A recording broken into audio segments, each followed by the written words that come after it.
TCI is brought to you by Unbridled Song standing at TaylorMade Stallions, sire of 100 stakes winners, including Preakness contender Will Take Charge.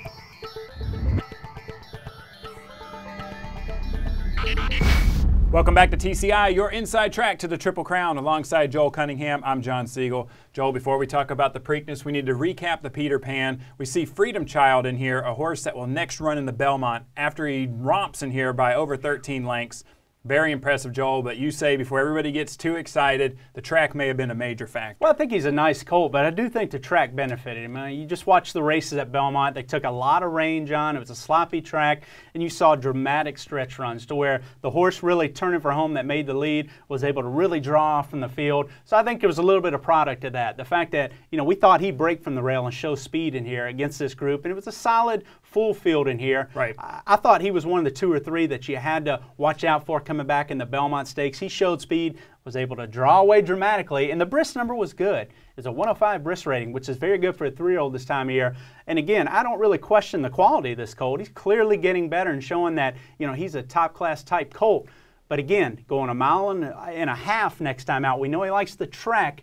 He should be a pace presence in the Belmont, but is he really ready for this type of challenge going a mile and a half against this group right now? Well, he may face Orb in here if Orb can get past the Preakness. The storyline this morning is that Orb draws the rail. Joel, there's only been one horse to win the Preakness from the rail. That's Tabasco Cat. How detrimental do you think the one draw was for Orb? Yeah, here's a son of Malibu Moon, Orb, that I think has the female family to see out the mile and a half. I'm not so sure Freedom Child did, but as far as the rail, John, it's always a concern because obviously you can't go left. You have to go right or find a hole straight ahead. The fact that he comes from off the pace is a little less concerning, but what that's going to do now, it's going to allow horses to maybe get away from him. But I think there's going to be enough speed in here, and what's good for Orb is he has speed drawn to his immediate outside. Golden Sense, Titletown 5, both those colts are so naturally gifted from the gate. I think down that long run to the first turn, they're going to show a good pace presence, and that's going to create a little room for Joe Rosario to make some decisions in that first turn.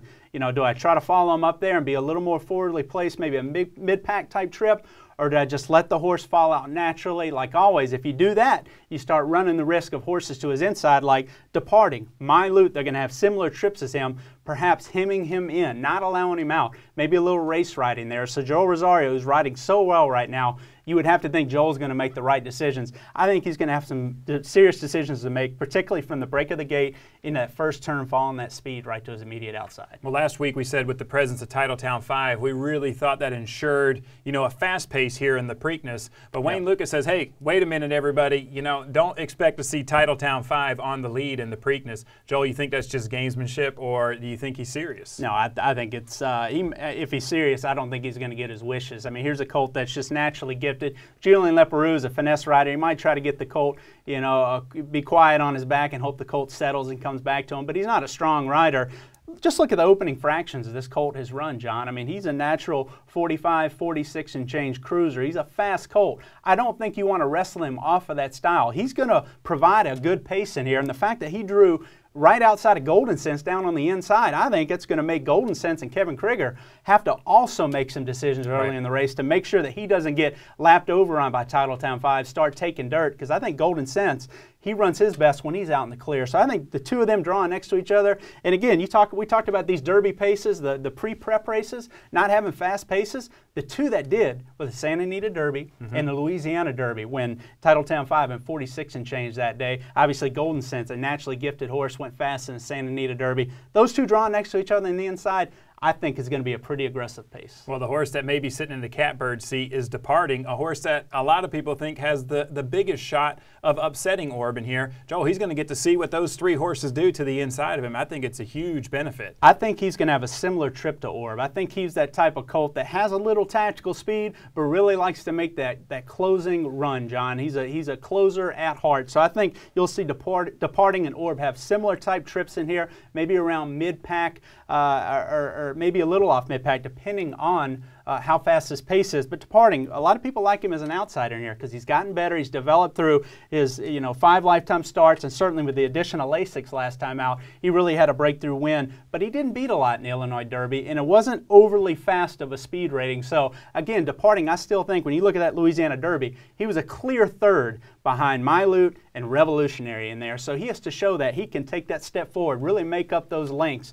Is a Lasix going to do it? Is his further improvement going to do it? The one thing that Departing has on his side over most of his field is the fact that he's going to come in as a fresh horse. Most of these colts ran 2 weeks ago in the Derby. Departing comes in with a little more rest and on the improve. Well, you talked about race riding. I think it's worth mentioning we see 2 jockey changes in here. Will Take Charge gets Mike Smith, and It's My Lucky Day gets John Velazquez. How much do you think that moves those horses forward? I think this is going to be a huge rebound opportunity for It's My Lucky Day. I personally never been a believer in him going a classic distance against the best of his generation, but a lot of people have been fans on this colt and how fast he was earlier this year. What he wants to do, John, is stalk the pace and pounce.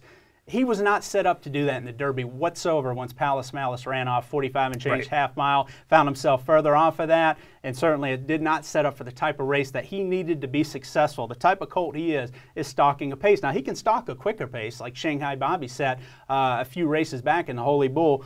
Certainly, he's going to get a pretty honest pace in here, and I like the fact that Johnny V, a good finishing rider, is going to be able to stalk from the outside that 9 post, pick out a clear trip in here. If you think he can rebound, don't get off It's My Lucky Day just yet. I think he could run a big race in here because it sets up for him. I just personally think he's not good enough. All right, and then Will Take Charge with Mike Smith. You think he'll get him a little further forward as well? I do. I think Mike's a big race rider, and I think you want that with this colt who's had some trouble, has been very inconsistent. He's a long striding colt, John. He comes in, again, another horse that's relatively fresh. Didn't get to run all out in the Derby. Was 7 weeks layoff coming into that race. I think Will Take Charge, those long strides. He's a grinder. He's able to let those long strides out in the stretch and get clear run, and they're backing up to him. Watch out. He could pose a problem for Orb. All right, a horse you've liked all year is Oxbow. You know, he worked earlier in the week, Joel. He worked 49 and change. Some people concerned about that, but you said it might be a positive. I wish I would have seen the work. I'm a little concerned because that is not typical Oxbow. He's such a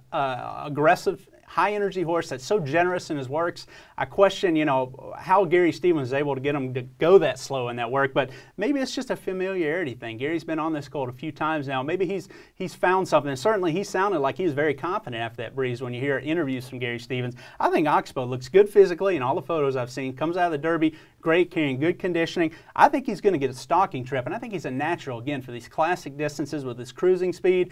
Watch out for Oxbow. He's not getting any attention at all. I think he's the most dangerous horse in terms of being able to show speed, stalk, pounce, and maybe get loose in that stretch with Orb having to come reel him in late. All right, Mylute, Governor Charlie, do you give either one of those horses a chance? I don't like the way Bob's brought Governor Charlie in this race. Normally a huge Baffert fan, but they missed the Derby. Now they want to come back in here. He was outworked by Fed Biz in his work coming into this. Fed Biz isn't a great horse. He's certainly not an Orb, so I just don't know what kind of trip he's going to get either, John. He's not as good as some of these other stalkers, in my opinion, and he's not going to be able to overcome the late strides, I think, of Will Take Charge, and most importantly, Orb. All right, Mylute with Rosie, give her any chance? I think he's going to take a lot of money, but he's a stone closer. I think he's tailor-made for the pace scenario in those long stretches of the Derby and the Louisiana Derby. For the Preakness, he's going to be coming from last. I just don't see him as much in here. Maybe a minor prize, but not as your winner. All right, one more question before I let you go. Does Orb win the Preakness? I think Orb wins, John. He just keeps getting better. Shug McGahee, he said that 47-1 work.